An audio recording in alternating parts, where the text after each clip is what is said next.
invincible.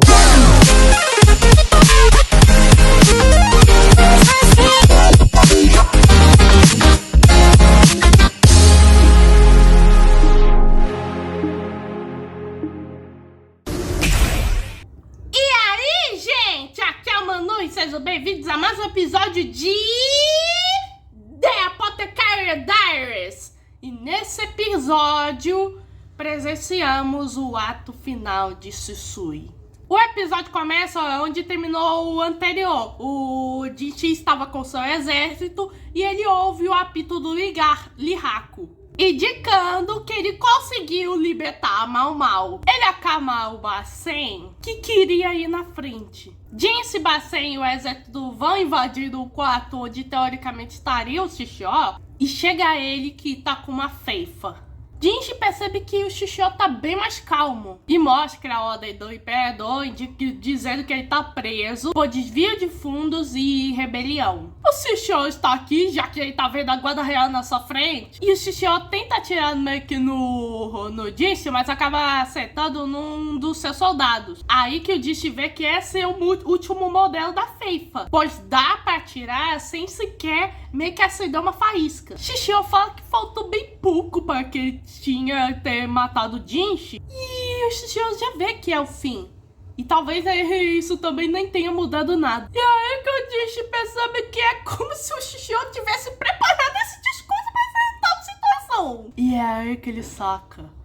O Shishio se voluntariou para se matar. Ou seja, ele cumpriu o que a filha disse para ele fazer. Assumir a responsabilidade. E a última imagem que ele pensa naquele momento era meio que do amor da sua vida, aquela vagabunda. Jinchi sente que tá assistindo uma peça atuada pelo Shishio, ou seja, um cisne negro. E o Jinchi não sabe no que se descrever nesse momento, se está insatisfatório ou decepcionante. O Jinchi e o esquadrão deles acham meio que o pessoal meio que das festas pervertidas e falam que a Shenmei e a Lolan estão meio que nos fundos. Eles vão investigando e em um dos quartos o Jinchi percebe um armário aberto. Ele vai investigar e percebe que é uma passagem secreta. E aí aparece a Shisui, que faz uma brincadeira com o Jinchi, meio que ela fingindo que atirou nele.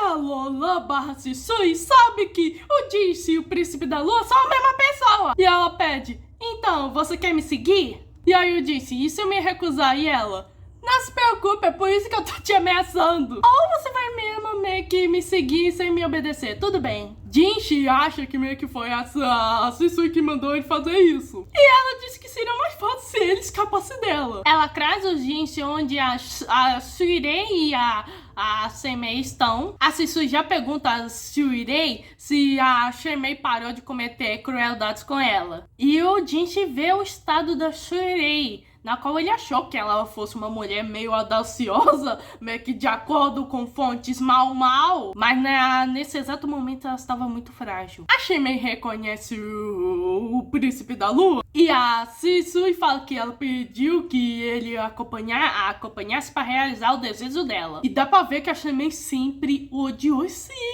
sujeito, pois era parecido com ele, o antigo imperador. E ela até fala, por acaso teve inveja porque ele era mais bonito do que você? Ou talvez porque escolheu uma dama de companhia mais nova do que você? Ainda mais que ele nunca a visitou, mesmo sendo uma concubina alta. E aí a Lolan decide que antes de realizarem o desejo da Shenmei, eles fazem um entretenimento. É então que a Lolan meio que conta mais uma história do passado. O antigo imperador era um tolo, incapaz de ir contra sua mãe. Por isso, o maior meio que detentor de maior autoridade era a mãe. Por trás, as pessoas já chamavam de Imperatriz. A Imperatriz perdeu paciência com seu filho, pois não demonstrava interesse com mulheres. Ela enviou as mais belas que encontrava no palácio interno. E então, em um certo dia, A gente vai pra uma Shimei mais nova, que ela meio que foi convidada para ir pro Palácio Interno e se tornar uma concubina de alto nível. O que preocupou Shishio,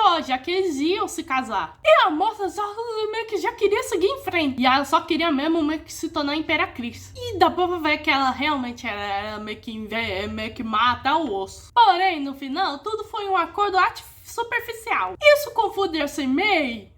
E aí que a Lola meio que revela que quando seu avô tava falecendo, ele deixou escapar uma fofoquinha. Que não havia nada mais do que fazer, já que sua filha foi tomada como refém. Já que, né, levar uma filha de um oficial e chamá-la de concubina era meio que o comum. E realmente esse país precisa de umas mudanças. E realmente uma vez que o pai da Shisui desistiu da Shimei. Contudo, algo inesperado aconteceu. As preferências do antigo imperador. Ela até faz uma perguntinha pro Jinshi do porquê que o Palácio Interno meio que cresceu tanto.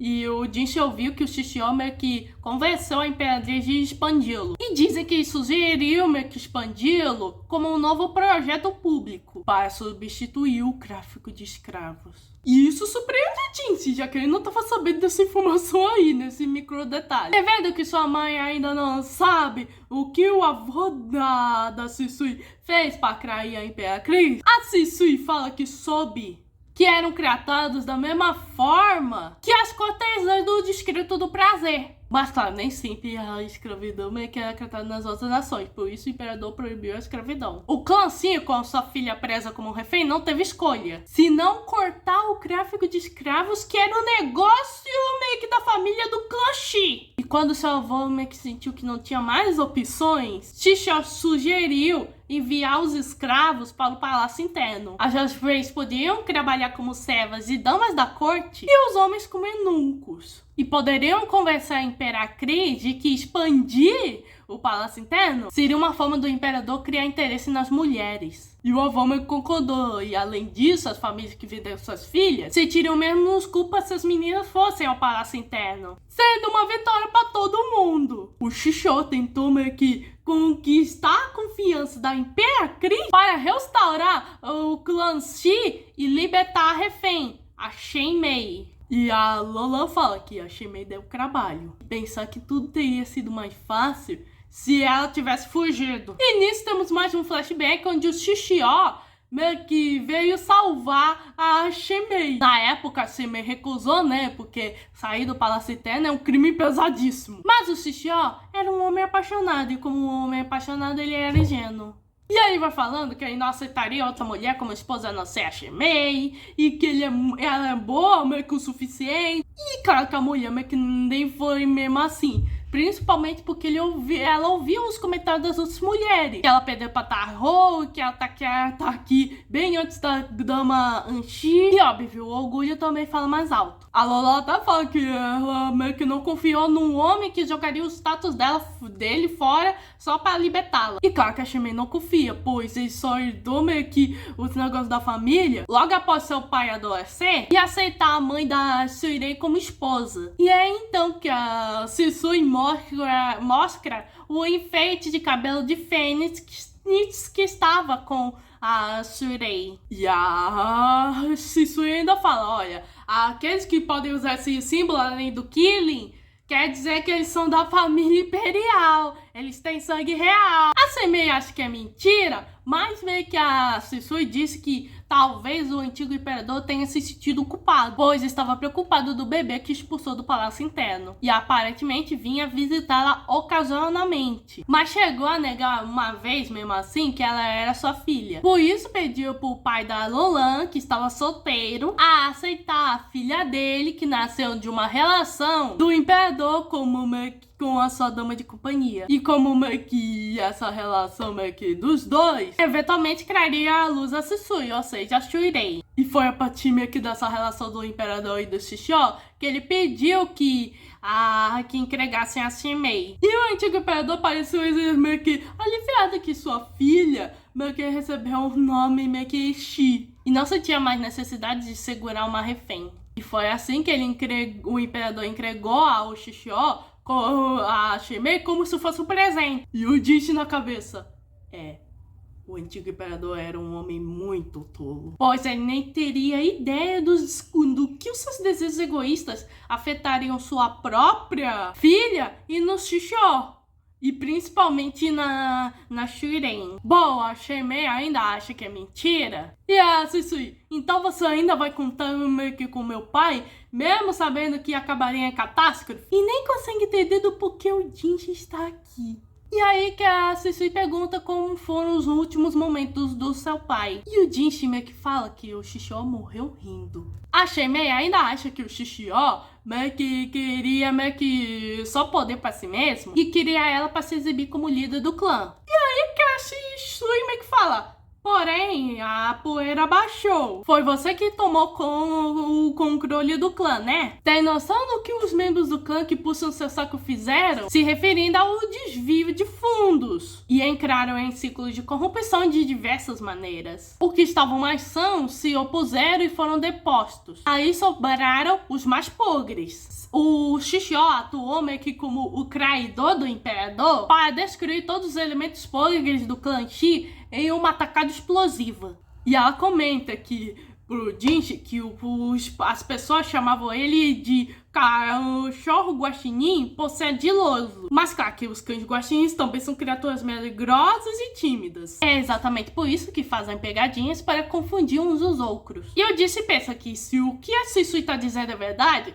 ele deveria separar em 2 pontos: a expansão do Palácio Interno e o desvio de fundos. Shishio atuou como um mal necessário, assim podendo reunir toda a podridão em um lugar só, que infelizmente não será recompensado. E a Shisui até pergunta: meu pai atuou bem como o cão guaxinim? E aí que eu disse pergunta se a Shisui tem uma prova. E a Shisui fala que a maioria da podridão já deve ter sido removida a esse ponto. O Jinchi pergunta se isso meio que funciona. E a Shisui: se tivesse, teríamos tomado a nação só pra nós. Se a nação fosse fraca assim, nem sequer existiria. A Shimei pergunta se a Lolan e o Shishio estavam enganando o tempo todo. E a Shisui: eu só fiz o que você exatamente me pediu fazer. Você mesma dizia que a nação merecia ser destruída. Você se secou meio que com pessoas com pensamentos idiotas.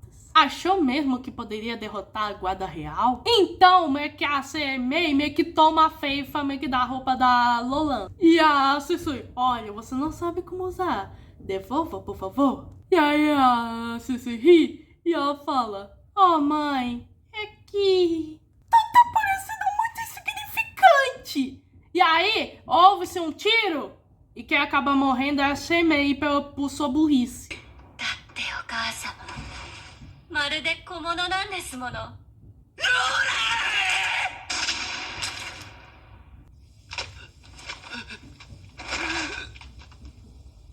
私は悪い娘ですね。Essa é uma morte muito merecida. Isso por ter feito o coitadinho do Choyu órfão e por fazer aquelas torturas com a mamão. O Jinchi pergunta se ela fez alguma coisa meio que para fazer o tiro sair da culatra. E a Shisui fala que o novo modelo possui uma construção complexa. E ela até pergunta do porquê que ele não roubou meio que nas mãos dela, pois teria sido fácil para ele se tivesse conseguido uma abertura. E o Jinchi responde que meio que a Shisui parecia que tinha algo a falar. E ela: seria se fosse muito bom, se você fosse só um idiota com uma carinha bonita. O Jinchi até pergunta se se as coisas não tivessem meio que ocorrido de outra forma. Até que houvesse, mas minha mãe não é alguém tão inteligente assim. Nisso, a Shisui meio que fala: olha, sei que eu tô pedindo demais por conta da sua posição, mas posso pedir 2 favores? O primeiro é pro Jinchi pegar um papelzinho. E o Jinchi olha e meio que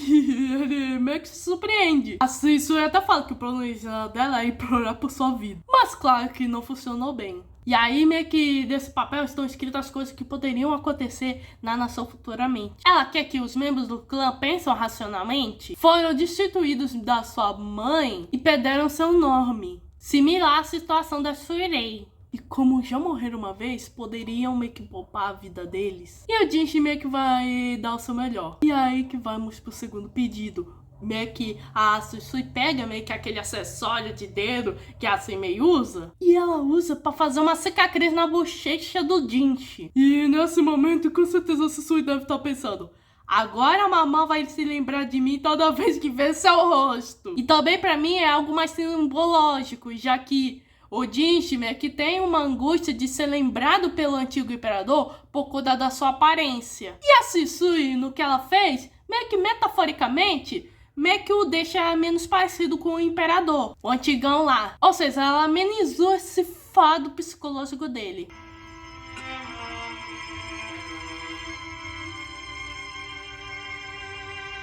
Então, a Susui se prepara para o seu último ato. E ela se pergunta: será que eu vou ser uma atriz tão boa quanto o papai? Aí a Susui começa meio que a dançar lá fora, se expondo. E vai tocando meio que uma música de fundo que é muito linda. O Basei segue ver a cicatriz no Jinchi. E a Susui realmente parecia estar se divertindo nessa atuação. E mesmo ela levando bala, ela continua dançando. E meio que o Jinchi até se questiona: eu deveria impedir?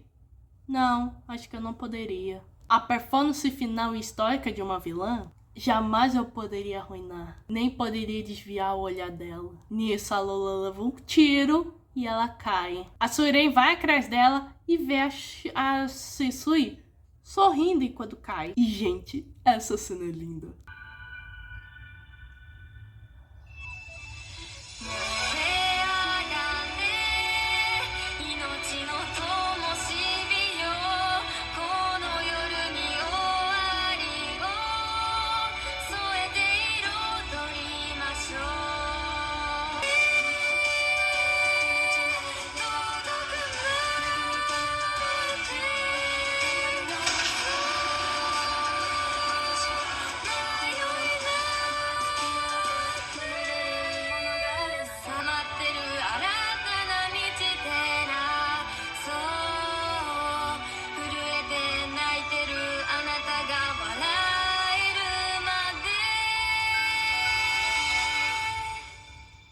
Nesse momento, foi a última vez que o Jinchi viu a Lolan. Isso abre margem para interpretação. Com certeza foi a última vez que ele viu a Lolan, mas não a Susui. Pois com certeza a pessoa de Lolan tá motinha de vez, motinho da Silva. Depois disso, o Jinchi recebe meio que ataduras devido à sua cicatriz. E aí sente seu corpo pesado. E ele percebe que ele não tem domínio nesses últimos dias. Gashun chega e fala que a Suirei tá bem. E só pede pro Jinchi descansar. E quando meio que ele fala descansar, o Jinchi pergunta: cadê a Mau Mau? O Jinchi só seria capaz de descansar se tiver a sua Mau Mau. Ele vê a Mau Mau dormindo e tá lá meio que alguns corpos que são das crianças. O Jinchi até se questionando por que ela tá aí, mas meio que o Gashun fala que ela implorou que ela ficasse. E o Jinchi vê que a sua mamãe tá com uma aparência terrível. E o Gashun: o mesmo serve pra você. E o Jinchi sabia que o corte do seu rosto faria que o Basen fosse punido. Mesmo assim, ele aceitou o pedido da Lolan. E eu disse: olhando pro lado bom, o estrategista não tá aqui. E o Gashun, ele não liga. E tá lá o cara meio que sofre dor das costas e o Lohan só vendo.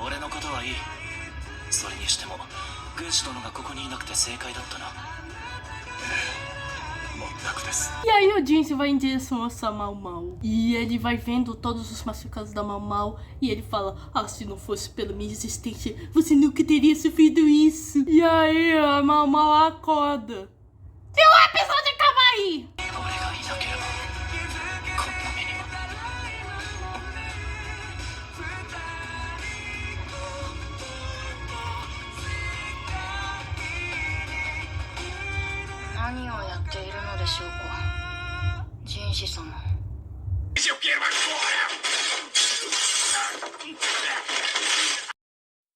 Gente, baita episódio protagonizado pela família Shi, principalmente Shishio e Lolan, que fizeram as suas performances. E baita performances de despedida de vilão. E também temos mais desenvolvimento pro Jinchi, que agora tá sabendo mais das podridões do Império. E também recebeu recebeu uma baita cicatriz. Mas agora sim o meu menino vai dormir em paz, pois agora eu só vou chamar Mamão. E aí que temos uma cena pós-créditos, onde vemos o guardinha que ficou amigo da Mamau carregando uns livros. E com certeza esse personagem vai ser importante pro futuro. E ele percebe algo meio que nos arbustos, indicando que a Sisui não tá morta. E aí a Pervy é triste, pois mostra meio que a Mau junto com a Sisui e a Xiaolan. Além dos melhores momentos dessa segunda temporada, como o Jinx espírito da lua, o Lacan se ajoelhando, o momento do sapo.